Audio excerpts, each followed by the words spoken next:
Hello and welcome to Overtime. This is the season finale, and I'm your host, Jordan Hiles, and today I'm joined by Gage Wellman, Maddox Miller, and Annemarie Ciulla. And we are here to talk about all things sports, and I hope you guys are ready to get into it. Sounds good. Absolutely. Yes, let's start off with Kent State's women's basketball team. They had a win versus Niagara. Yes, they did. Yeah, that's how you say it, Yeah. right? Niagara? Yeah, like All the right. falls. Oh, was it in Canada? No, Jordan. It was not in Canada.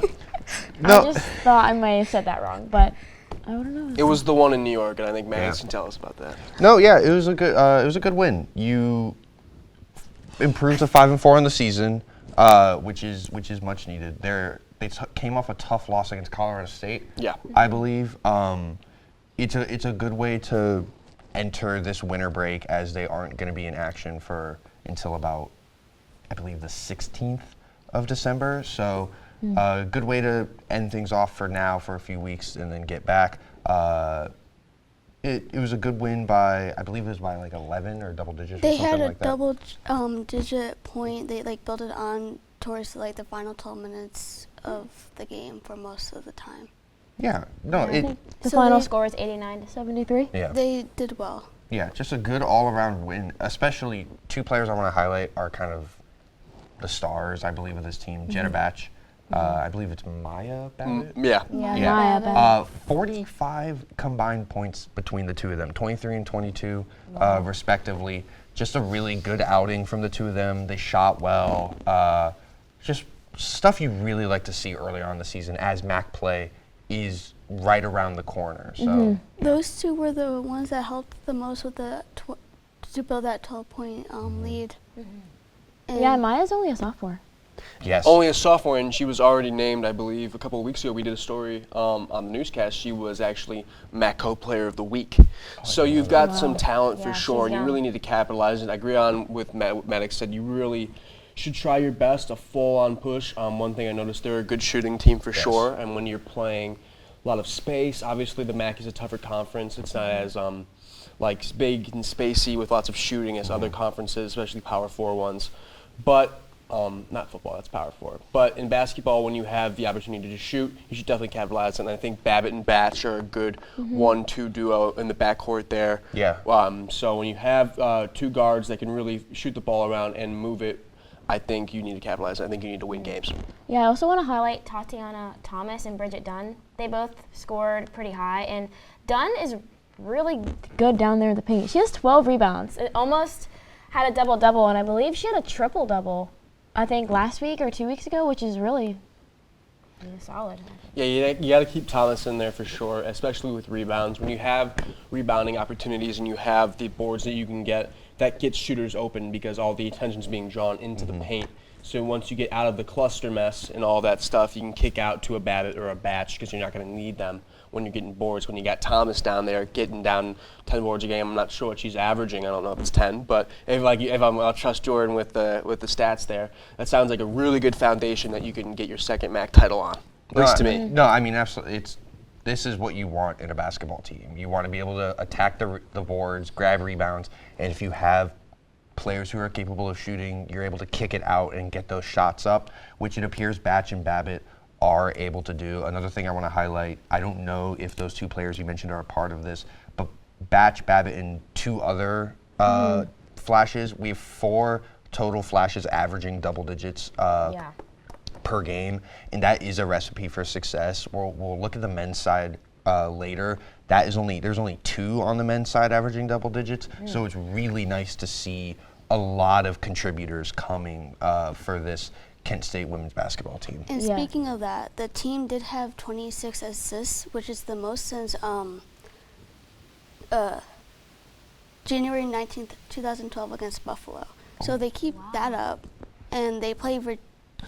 Good poll there. Yeah. They play against Virginia back when they come back December 16th. So they keep that up. They could keep going, and they could probably go all the way. Yeah, well, I think the Flashes have a good future ahead. Absolutely. Looking for their second MAC title. But you mentioned the men's basketball team, and they just came home from Canada with a 2-1 victory. I think they did pretty good. Or 2-1. They Record. took Record. 2 Yeah, of took 3 two in of 3 three. games. Yes. Rough game against UC. Yeah, I was about to say, you Yeah, can't. that was a rough game. You got to score more than 10 points if you're one guy in the flashes. I was really disappointed to see that. I believe it was in 30 minutes of action, Von Cameron Davis could only scratch, I think, 2 or 4 points. You can't have that. You can't have your top guy, and he is their top guy. He really asserted himself. And what was shocking is that in the first 2 games of a 3-game was the Western Slam. In the Western Slam, he had 18 points against Towson and 18 points against Kennesaw State as well. So he was having this hot streak, and then against UC Irvine, it kind of cooled down. And that was he wasn't the only one, and I'm not placing all the blame on Davis, but there was other players who did not contribute what they did against the first 2 games against UC Irvine. I think ultimately you rally behind Davis. Obviously you have players, like Stafford, like I can never say his Claron Hornbeek, I think I'm saying correctly, getting those boards in the middle. But similar to the women's team, they have a good foundation as well. No, yeah, and we don't want to harp too bad on the UC Irvine game. You're hoping that's kind of just a one-off thing, just a cold day, but that can't be something that turns into a consistent outing where you're shooting sub 30% or something. You will not win basketball games like that. They are still 6-2, and that is a really good record. They play Portland today at home, so hopefully it's their first time in since 2022 that they play against Portland, and they won that game. Yeah, so hopefully they can keep that going against Portland, especially coming back home. They're going to do the same thing with the women's team. They won't play until, I believe, December 15th, where that will be another home game. So hopefully with these back-to-back home games, you can start the season 8-2 with only 3 games before MAC play, I believe. You mentioned Safford. Him and Davis have to be the engine of this team. Yeah, Safford is second in both points and rebounds for this team. So he has been a massive part of Kent State's success, and Von Cameron Davis has to keep playing at a solid level for Kent State to win games. Portland also has been struggling recently, so Kent they could take advantage of that and win the game. Absolutely. Well, I think for sure, obviously Stafford, again, I'm not trying to harp, but you would really like, outside of Stafford, maybe we could get performances from other guys on the team, because you ultimately, and this is even in college, when it's an amateur environment, you can't just have one guy. No. So you have to have a full team effort. And listen, 6-2 record is good, but our the Flash's 2 losses are against Auburn and Irvine, 2 teams that make the March Madness occasionally. Yeah. Auburn for sure is definitely known as an SEC powerhouse. They've had great players over the years. Recently, they had Coro, they made the March Madness. And then Irvine as well has snuck in the past. I would really like to see the Flashes in MAC play really step it up, because we want to see what the Flashes look like against teams that aren't Towson from Alberta. I think they're from Alberta, Canada. That's not even in the country. So before we do anything like that, I want to pump the brakes and just see what the Flashes are, especially in conference play. I think you'd like to see, just very quickly, just a little more well-roundedness like we're seeing on the women's side of things. Right. A couple more double-digit scores, a couple more good outings from people, better shooting. I would really like to see some higher shooting percentages from this team, but for now, the record is what it is, and we can be happy about that. How do you foresee the Flashes doing in the tournament? Or in the MAC? I mean, good. This is obviously, they got second place in 2023, first place in 2022. So there's obviously that foundation. The culture is there. The environment is good. I think the university is hungry for a team, coming off. In the fall, we had a lot of programs here struggle. So I think the university and the coaching staff is looking towards the men's team and the women's team as well and their program to really carry this moving forward. And I think, look, there's a foundation there. Davis is a very good player. Safford, Hornbeek, you have what you need. You just really need other players as well to step in, so that we're not just, again, spearheading it between one guy, because that's not a good format for success. Yeah, I think you just want to see higher levels of execution overall. Like, the pieces are there, as Gage said. You just want to see them be put to good use. That's really all Kent State can do at this point. They've done all the acquiring they've done all the practicing they need. They just need to execute on the court, and with what we have, the sample size we have now, it does look like they can compete for another MAC championship. Yeah, I think so too. They have the players to do it. I mean, they just need to put it all together, and hopefully in the MAC play, Hope we can get another win. Or would they come in last year? Second. Second. So Yeah. I mean, they have that. They did not have a good regular season. No. Last year they have the fire to fuel it. So coming in second is almost like the first to lose, which is really upsetting that to is say. how it is. The Big Ten and SEC championship games are tomorrow. Hear about our thoughts and predictions after this. Hello and welcome back to Overtime. We have a couple of championship games coming up, but let's start with the Big Ten playoffs. Penn State versus Oregon. We have a number 3 matchup versus a number 1. Who do you guys think is going to win? I know I have my predictions, but let me hear you guys' first. Well, I think Dylan Gabriel has really kind of flown under the radar, and that's really rare for the quarterback of the number 1 team in the country. Say what you want to say about him, he's obviously been in college football a long time. He's been with 3 different programs, but his story is amazing. And this is a guy that can get it done on the ground, get it done through the air to Tez Johnson and other weapons they have, and they beat Ohio State. They've beat Boise State. This is a team that has 2 wins against 2 potential playoff teams. So is their schedule easier? Yes, it is, because they just got out of their own conference and the Big Ten wasn't as strong as it has been. But I definitely think the Ducks have the offensive firepower and a bend but not break defense that won't have to work as much against a Penn State offense that isn't really known for its powers in 2024. Yeah, and this is just, Penn State can't win big games. For Penn State, in my opinion, this is a must-win to, because they're going to make the playoffs. Regardless of the result of this game, Penn State will be in the college football playoffs. This is a game to either get a first-round bye or to at least prove to the rest of the nation that we can compete with the bigger programs. But I just don't see it happening. I think Oregon is the best team in college football. I have them going all the way and winning the national championship, and that includes winning the Big Ten championship. Yeah, I have to agree. I'm just going to highlight some stats real quick. We have Medina native, I'm sure we all know, Drew Allar. He leads Penn State. He has 2,668 yards. And then Dylan Gabriel has 3,275. Just the difference between the 2 quarterbacks really just highlights how great Oregon is doing compared to Penn State, who's always been a dominant team. And then if you look at running backs, Nicholas Singleton has 733, and Jordan James has 1,166 rushing yards. That is an incredible difference for both teams' top 2 running backs. How do you think that affects both of the teams? Well, do you want to? I was going to say that I'm going with Penn State because they're 3-1 in all time against Oregon, but the last time that they met up was the 1995 Rose Bowl, and Penn State's defense has been playing well. They have allowed 7 opponents to score more than 10 points. So I'm going with Oregon, or Penn State. Sorry, not Oregon. Well, when you talk about the Oregon, offensive unit as a whole, this is a very, cutting-edge, modern style of football team coached by what we called a modern coach with Dan Lanning. He's very similar to Dan Campbell. He's very aggressive. I remember watching the Ohio State game, and we had that onside kick. You don't see that coming. So I'm going to have to agree with Maddox. This is a Penn State team that is just not ready, and I would say not mature enough. I mean, we've seen almost for 10 years nearly to the date that they beat Ohio State, but since then they've had nothing to fall back on. And when you have a program, I can't take you seriously when nothing's changed. You bring in a new quarterback, you bring in running back that's successful after successful running back, Barkley, Allen. There's just nothing that makes me think that this Penn State team has something that we don't know about. Yeah, no, I completely agree. It's been Franklin's moniker pretty much his entire tenure.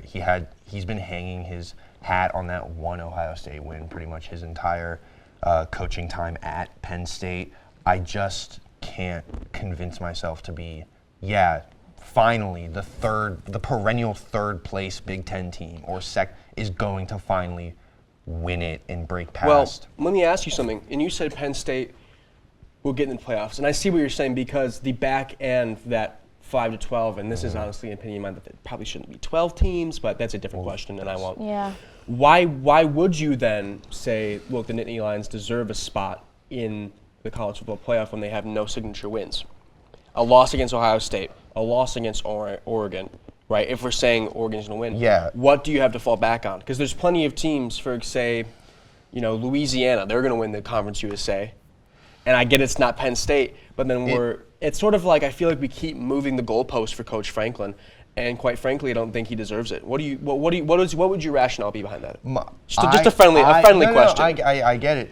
I wouldn't say they do deserve to get in. Right. But the problem is they're the number 4 ranked team in the country. They'd still only have 2 losses, with only one of them being a regular season loss. The committee would have to be sickos to look at Penn State and be, we're going to drop them from 4 all the way down to 13. And that's a good point. The Big Ten, I don't even think there's Penn State, but the Big Ten would lose it if that were to happen. But that's my rationale behind it. Yeah, I'm going to have to agree with them and disagree with you, unfortunately. But I think Oregon, for sure, is winning the Big Ten championship. I think it was going to be a test between them and Ohio State, but unfortunately, Ohio State lost to Michigan, which that's over with. We don't want to talk about it anymore. No, we don't. Very sad. Well, Yes, very sadly. I'm sure Maddox I'd want to talk about it. He wants to talk about it, but we're not going to. So I think this is just Oregon's, way of winning it, and I couldn't see them winning the national championship. After Ohio State, they're going to have to really prove themselves and play really good football to even try and make it back. But for right now, I see Oregon taking the cake on that.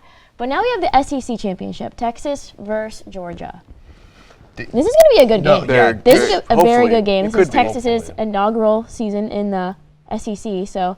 And Georgia won it for the past couple of years. Definitely. Yeah, no. Tough game. Yeah, go ahead. This should be a fun game. Mm-hmm. We did see Georgia beat Texas earlier this season. So that will play into things. We'll see, one team has to win, one team has to lose. But we'll either see Texas learn from their mistakes and hop back on the horse and ride it all the way to a first-round bye, or we'll see Georgia do exactly what they did last game and just completely dominate them. Do you think Ewers is going to step up this game, or is he going, because he was playing well, got injured. Right. Now he's on the rocks. That is a great question, Jordan, for sure, because this is it for Quinn Ewers. Yeah. Now, of course, if Texas were to lose this game, they're only on one last team, and I think they have the wins. 2-loss team. They would be. They would be a 2-loss team. And I do think, unlike Penn State, they do deserve to get in because they have signature wins. They do. Michigan beat Ohio State now, so that's a signature win. Sure. Yeah, is that not? No, Listen, sure. Listen, that's a signature win. If Michigan is a championship caliber program, it's a championship caliber program with a non-championship caliber roster. Well, yeah. So you gotta agree that those are quality wins. Texas A&M is a quality-ish win for sure. Ranked, at least. Right. So I think Texas we can agree that Texas has a better resume than Penn State, but again, that's a different question. So I think if Quinn Ewers is smart, he's gonna know, well, this is it. Everything after this, if I show up and lay an egg against the Bulldogs for the second time in one season, then everything is in jeopardy now, where he gets drafted, where the Longhorns fall in the 12 spots that there are available. I think Ewers, is he capable of a big game? Definitely. I think at the end of the day, this is a guy that was a top recruit, went to Ohio State, had a great year last year. Well, let's just put it this way. Does he show up? Does Texas get the win? Yes. I say Georgia gets the win. I'm going with Texas. Texas. It's definitely hard. I might have to go with Georgia on this one. But, there's a lot of play on who's going to win, who's going to lose. One of them is going to win, and one of them is going to have a nice chance at going to the national championship. But speaking of that, let's take a look at the rankings, and you guys can hear what we think about it. Oh, it hurts seeing Ohio State at 6. Yeah. All right, Oregon 1, Texas 2, Penn State, Notre Dame up to 4. That's a little crazy. Well, all right. I feel like Indiana's a little too low for. All right, you think Indiana's too low? Too low. Yes. Really? But they don't have a great strength and schedule. They're 1. Well, neither does Notre Dame, and they're at 4. Yeah. I mean, come on. I mean, listen. You're gonna make our sports director angry. Well, somebody needs to tell them that every year the Fighting Irish get ranked in the top 4. They get this playoff spot. I mean, they lost to Northern Illinois. Yeah. Northern Illinois, who plays in the same conference as Kent State and Akron. I mean, what? Come on, guys. Come on. Do they deserve to get in? Yes. They're a one-loss team, and that's great. But I mean, no. It's tough because Notre Dame, SMU, And I know Boise State State, they're the darlings. They're the Group of 5 team. Ash and Genty, a lot of fun. That's a good point. They competed with Oregon, but all those teams, it's tough. It's really tough. And this is the difficulty of college football. Right. Everyone can't play everyone, or you can't play half of the league. You play your conference, you play the schedule you're given, and you win or you lose. So I'm not too angry with these rankings. I think for what we have, I think Tennessee's a weird team at 7. At 7, they've had some weird games. I'm not. They do have an Alabama win though. They do. They No, do. I'm not saying they don't have the win. Which is good. That's a team to me that plays their schedule, and 7 is fair for me. Yeah. No, they're Indiana being too low though. Interesting. One team I'm really excited about is SMU for sure. Yes. I think coming into the ACC your first year and then Yeah. taking it right away is a very good sign, especially moving forward, because that shows you're tough enough to go against Clemson and UNC, who might be getting Bill Belichick coming this spring. We'll see about that for sure. I think that's a really good sign of toughness, and I think the SMU Mustangs are a good team. And Jordan brought this up with Texas being in the first year of the SEC. Oregon, first year in the Big Ten. Yeah. Texas, first year in the SEC. SMU, first year in the ACC. Arizona State, first year in the Big 12. This is a really funky college football season. Definitely. We've said that from the beginning. Yes. That this Yeah. has been funky. Michigan won last year, and now they're not even in the rankings, Right. and they beat Ohio State. This is just a crazy college football season. I'm just excited for it to play out. But do you think the ranking, like all these teams are solidified to make it into the tournament, or do you see any of them being bumped out? Not the top 10. Bumped out of this bracket? No. I think. Well, we'll see. Like I said, I just gave SMU a vote of confidence, Ohio but State was we'll out see of with it. that, right? What? No, they're not out of yet. it. No, No, Ohio State will make it. Yeah, They will make it. unfortunately. For my sanity, yeah, they're actually still playing. So I'm surprised that Michigan's not ranked after They've had they Bad won season. to they just had a Ohio bad season. They State. caught Ohio State. Bad Yeah. season. If Boise loses to UNLV, I can Right. see Boise drop because they would be a 2-loss Group of 5 team. Yeah, they And would not make it. because of the weird Group of 5, like one Group of 5 team has to make it. I would either see UNLV make it. ooh, that'd be a fun one. I could see Army Army. making it. They only have Maybe. one loss. The committee and the AP really discounted Army once they lost to the Irish. They But said, no, all right, you had your time. If Boise State loses the Mountain West, don't see them Right. making it. Right. Okay. And then maybe we could see Roll Tide. They beat Georgia. It's such a confusing team. I think they would sneak in, is what I'm saying. Yeah. Right now they're sneaking in. You're right. Because they're at what, 12? Yeah. Yeah. All right. Well, this is a crazy season. I'm excited to watch it play out. But let's move to some Sunday football because we still have a long road ahead before we see the Super Bowl. But Sunday we have the Bills versus Rams. This is going to be a great game. The Bills have a 7-game winning streak right now. Definitely. I mean, Josh Allen is what a story. I mean, He's probably the MVP right now. I would say Patrick. definitely. I mean, but the Rams are. The Chiefs are I don't know if it struggling. was a great game, what I said, but it'll be an interesting game. Yes. The Rams are 6-6. I think they're just looking for consistency right now. I mean, the Bills are being led by Josh Allen, one of the best quarterbacks as of right now. I think the Bills are definitely going to win, but what do you guys I'm think? going What with do you. think? I'm going with you. I think the Bills are going to win. They're doing really well. Like, Josh Allen's doing super well. He's playing better than Patrick Mahomes, even though Patrick's was awesome in the beginning of the season. More so recently, he was like struggling a lot, and like they almost lost to like the Panthers. Wow. Yeah, that is true.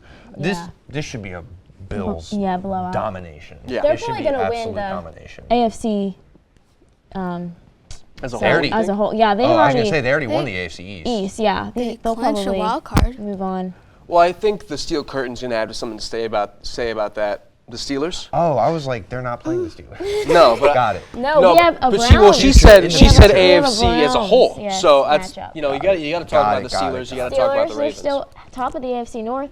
The Right now, Steelers, Definitely. the Steelers are probably going to clinch. Yeah, I The think so North? for sure.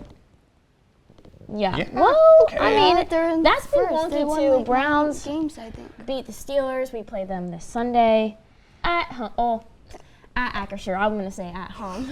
I But wish it then was the at home. Ravens lost to the Browns as well, if I'm not mistaken. Yeah. Yeah. So Didn't the win Browns since are their having start. some wacky wins, and the Ravens are ranked second right now.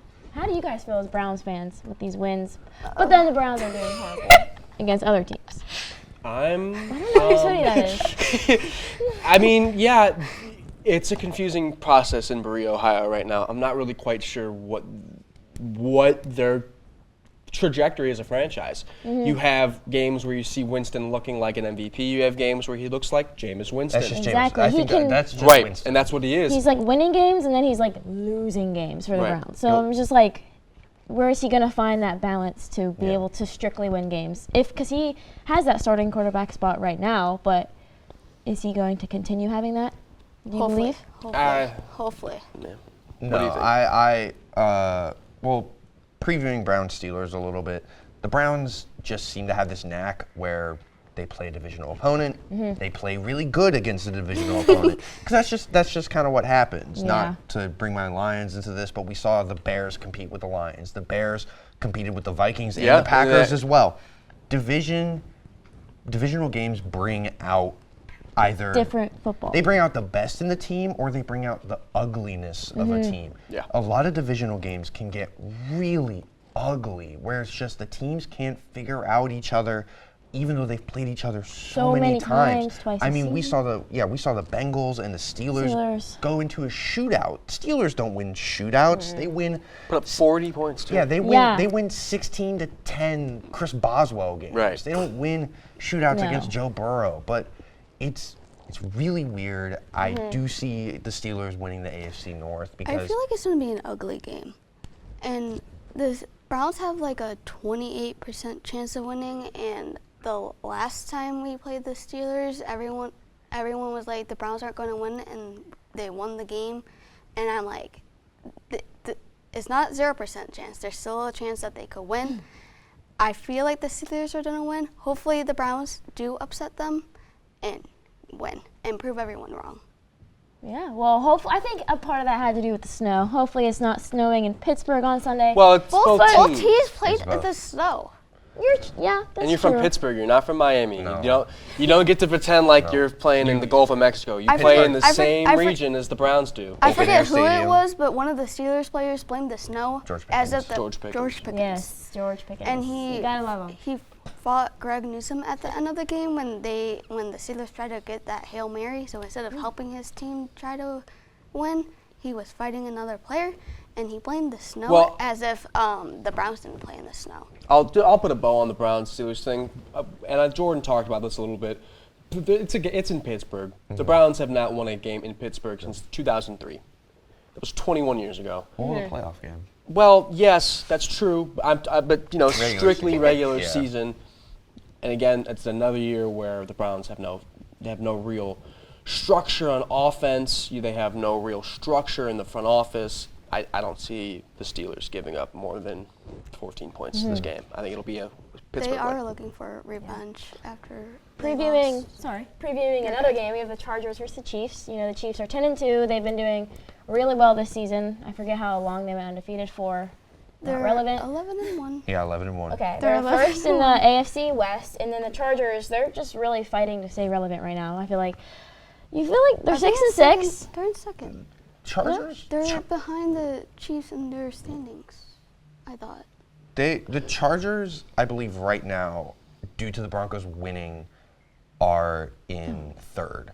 Yeah. Regardless, 8-4. yes, regardless, the Chargers are pretty solid in the wild card right now. Yeah. They are playing a good brand of football under Jim Harbaugh. J.K. Dobbins getting hurt does not help that. But the Chargers look so much better than they did with Brandon Staley ever at the helm. Right. We just talked about divisional games. The Chargers are going to really want to beat the Chiefs. The Chiefs right now are kind of just, in my opinion, in coast mode. Their goals are in the playoffs. Their goals are heading to New Orleans for the Super Bowl. Which, I mean, They we're already going to see clinched. them in the. Well, yeah, they already clinched. They I already mean, we're going to clinched, so see I don't them. think they have anything to lose. If The they one- already first clinched. seeding. I mean, one seed. One seed. They still want to win. I mean, Where is this game between the Chargers? Is it in LA or is it in Kansas City? It's in Arrowhead. That'll what the answer to that will determine my answer to that. It's in Kansas City. I think so. If it's a Chiefs home game, that makes that I was going to go with the Chiefs, but I forgot they've been struggling recently. Like they almost lost to the Panthers and the Raiders. And so I think both road games too. So if it is a road game, I'm going with the Chargers. Yeah, I'm gonna have to agree with Annemarie on that for sure. I think this Chargers team is competitive. We always have said, give Justin Herbert some help, give him some support systems, and he got that when he got a championship caliber coach, a coach that's already been to the Super Bowl, in Jim Harbaugh. And I think the Chiefs, and I want to doubt them because they look not up to standard, especially on offense. This year, I don't think it's crazy to say that they have the third best offense in that division. Offensively, they've been the third best team in that division. But they always this find a way season, to if we're win. going off That's this the season, thing. They the always find a way that to win. Broncos offense, and what was it against the Browns defense that is injured and banged up, and depending on the year is good or not? Yeah, They have a really good defense. They do but play the against Broncos Browns have a this great year. line, but that's a different team. Yeah.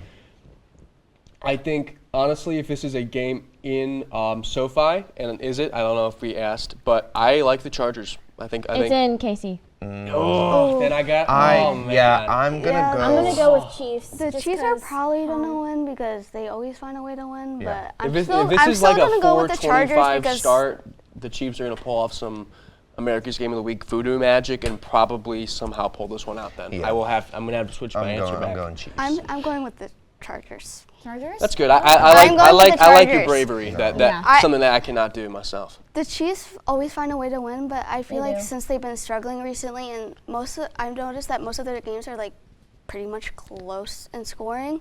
I am going with the Chargers because I'm sure they'll find a way to beat the Chiefs and outrun their defense. And I'm sure their defense will stop Travis Kelce, and I think Travis Kelce's injured right now. Yeah, Nice. he's on my maybe. fantasy league. Anyways, well, I still see the Chiefs winning. I'm gonna have to give it to Patrick Mahomes. He's gonna, especially if it's an Arrowhead, he's gonna help the Chiefs win. But let's go on to our rankings. We did college football rankings. Now let's do some NFL rankings.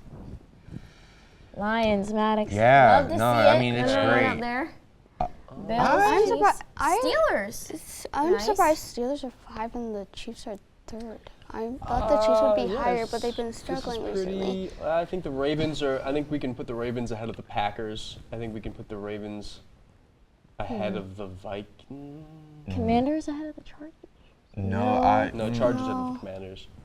I think just move the Ravens and Packers around. I think I would right now if the Ravens were to play Green Bay, I think the Ravens would win that game. But other than What about that, the I feel like it's I pretty. like that. It's That's- even. No, It looks pretty good. I'm It's actually not kind of terrible. surprised that the Chiefs are 3rd, I'm not. but honestly, to be wait. honest- Where do you think the Chiefs should be? I thought They're they would be 11-1. 2nd. But honestly, Like they I wanted haven't to been discredit the playing Chiefs well. so They bad. actually Let the haven't Bills been beat playing them. well. Right. But Team I who's honestly not, like where the Bills are. team who's not in here that I think should be in over the Commanders are the Broncos. That's a good point. Yeah. I agree with that. I think for sure. I think the Broncos should be in here. It's weird that they're not. The Commanders lost like 3 in a row, and then I was about to say I and haven't then heard about them in a and then while. they beat the Titans. Right. Anyone can beat the Titans, Yeah. except for the Dolphins for some reason. Right. And the Texans. Yeah. Makes sense. Other than that, don't hate this list. No. This is what is this ESPN? Yeah, Power ESPN rankings. Yeah, I don't not hate bad. it. You're right. The Chiefs is a weird thing because they are 11-1, but you have the Bills with the win over them, and they're only But 1. they are struggling though. And They are. Yeah, but Josh they Allen haven't. is actually- They're is struggling, doing but they're not well. like But not that losing. bad. But not that offensively, bad. it's Not like just, the Browns. Again, we said the same thing in 2023 that the offensive unit is not the same as it has been, especially in the Tyreek Hill era. Yes. But then it's gotten worse. I know So- it has. So it's really perplexing to rank the Chiefs because, listen, you're going off their championship mentality and they have the groundwork. They have probably, in my opinion, the best coaching staff in the league. and the best poor They have quarterback in the 2 league. Super Bowls But back to it's just back. like, Yep. They do also have. they've Cleveland gotten at worse the from top. last year, and we thought this was the worst Chiefs team. I don't know what to make of them. I just don't. In my mind, they're It not, hon- they're it- not a regular season team. Right. Like who? No, they're a playoff It team. does not matter what they do in the regular season because they have the pedigree to go win a Super Bowl. So what they care about is the 1 seed or just making it to the dance because when they're in, they can flip that switch to be the best team in football. They're like the Miami Heat of the NFL. Yeah. If the Miami Heat won. Yeah, if the Miami Heat did a little bit better pre-All-Star game. Right. But, I'm excited to see the Steelers and Chiefs play on Christmas Day. oh, that should be a That's an The intriguing Chiefs, game. the Chiefs are also going to be playing the Browns. When? I think next after week? the Next week? Steelers. Oh. After Yeah. the Steelers, that's not. So gonna that's go well. not till a That is while. not going to go well for. But it's in Pittsburgh, so that should be a great game. I- Hopefully that will I think change up the I think rankings the a little Chiefs bit. are coming here to Cleveland. I was gonna say, I might even. I'm kind of even tempted to put Pittsburgh ahead of the Chiefs because, dude, that is a team that, and I doubted them. I'll even eat my own words. I thought Pittsburgh in the season, like, what do you have at quarterback? What do you even have? But they look great. Yeah. Against the Bengals, They look Russell great. Wilson was like diming them. Like I they, think he had a career high in passing Yeah, yardage for yeah. a guy that they had and we to. didn't rely on Boswell this time. Right. Once we can get our offense down, I feel like Speaking of the Chiefs, does anyone know if the game against the Browns is in Cleveland? I have no I have no idea. idea. it's Because in Cleveland. But- Since I it's in do- Cleveland, the Browns might have a chance because of the weather. No. I do think what's interesting is Steelers, Vikings, Chargers, Commanders. Heading into this season, you would not have had them in your top 10. Right. You would not. No. Maybe you give the Steelers some grace because they're. Oh, I wasn't. I wouldn't have Commanders. Maybe you give the Vikings some grace because you're like, well, the talent around Sam Darnold is so good. But Chargers, Commanders, you're looking at the weapons for both teams and you're like, they're okay. So I think something that's very shocking is to see those 4 teams, especially the Steelers at 5 and the Vikings at 6, be playing such good football. I mean, I think one thing, you look at the quarterbacks that you have in here. I mean, Vikings, they get Sam Darnold off the street. Russell Wilson was pretty much, you saw that guy. He was discarded from the Broncos. The Broncos paid. They did not want him. paid Pittsburgh to take him off their hands, and now he's performing at a better level than Patrick Mahomes. I mean, this is insane. When you see, No, it's just crazy thing to say. it's just crazy. I mean, this has been a chaotic year in sports, and the NFL has been no different. Yeah. Well, do you guys want to try and play a game right now? We're going to I play would a love blind to. resume, and that's where we choose between 2 anonymous players, but we're going to get into that after this. Hello and welcome back to Overtime. We're going to get into blind ranking, or blind resumes. Let's see what we got. Let's see who we have.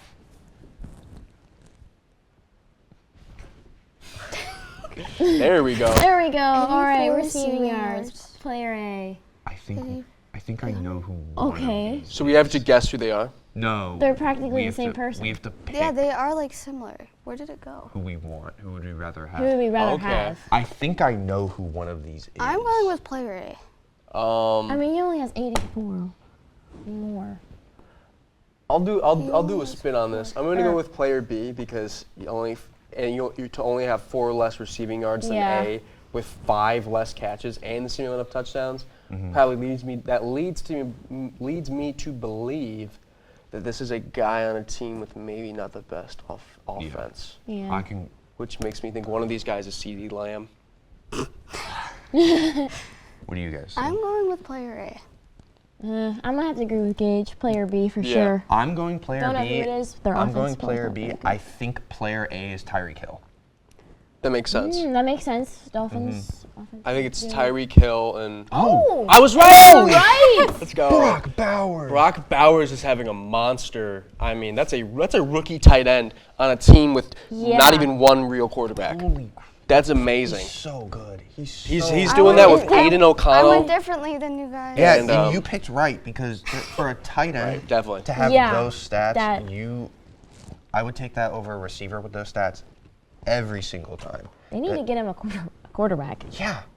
Oh my goodness, Brock. He's so good.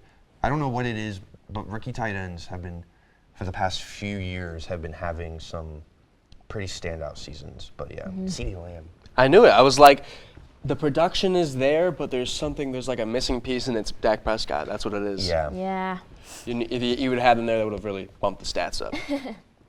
Well, that's all we have for you guys today, and unfortunately, this is our very last episode of Overtime for the semester. But thank you, Gage, Maddox, and Annemarie for joining me, and I hope you guys all have a great Christmas. Merry Christmas. Merry Christmas and Happy New Year.